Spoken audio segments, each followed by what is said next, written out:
In the heart of Skopje, where the Vardar River reflects the neon hum of the city, Lila is more than a name. She is a rhythm. To the thousands who tune in every evening, she is the spark that turns a mundane living room into a theater of possibility. She stands at the center of the studio, a silhouette of grace against the blinding stadium lights, ready to command the airwaves. But before the on-air sign glows red, there is the digital world, a secondary sun that never sets. Lila moves through a rooftop garden, her phone held aloft like a compass. With a practiced tilt of her head, she captures the perfect amber hour. To her millions of followers, this isn't just a photo. It's a window into a life of curated elegance and effortless style. Jana, a wide-eyed intern with a clipboard pressed against her chest, watched from the wings of the stage.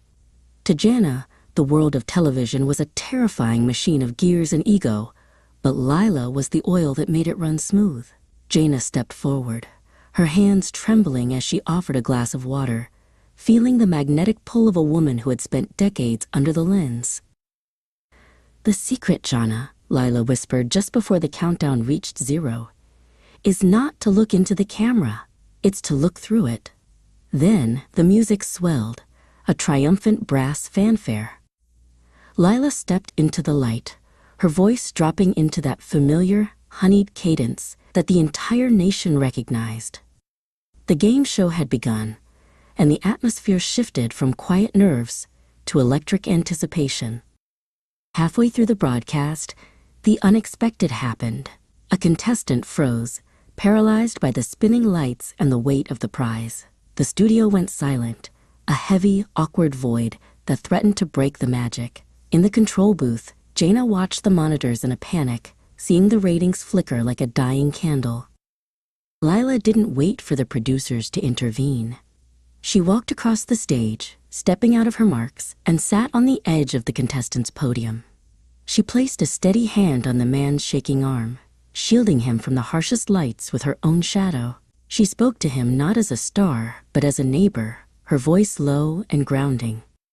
The moment passed, the contestant smiled, and the show surged forward to a roaring finish. But after the cameras were wheeled away and the audience departed, the glamour began to peel back.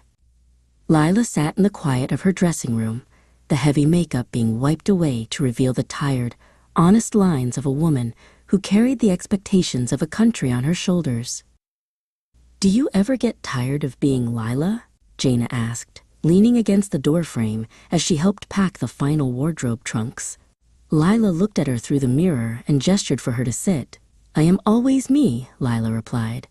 "The TV face is just a loud version of my heart. But the influencer, that is where I have to be careful. People don't just want my style, they want my soul." The next day, they walked through the old bazaar, the scent of roasting coffee and rain-slicked cobblestones filling the air. Lila didn't post a photo of a luxury car or a high-end gala. Instead, she took a photo of Jana laughing near a fountain, the water catching the light. "Authenticity," Lila told her, "is the only currency that doesn't devalue over time." As the sun set again, Lila prepared for another broadcast. Jana was no longer trembling. She held the clipboard with a new sense of purpose. Lila stepped toward the stage, the transition from woman to icon happening in a single, deep breath. She wasn't just a face on a screen. She was a bridge between the dreams of the people and the reality of the day.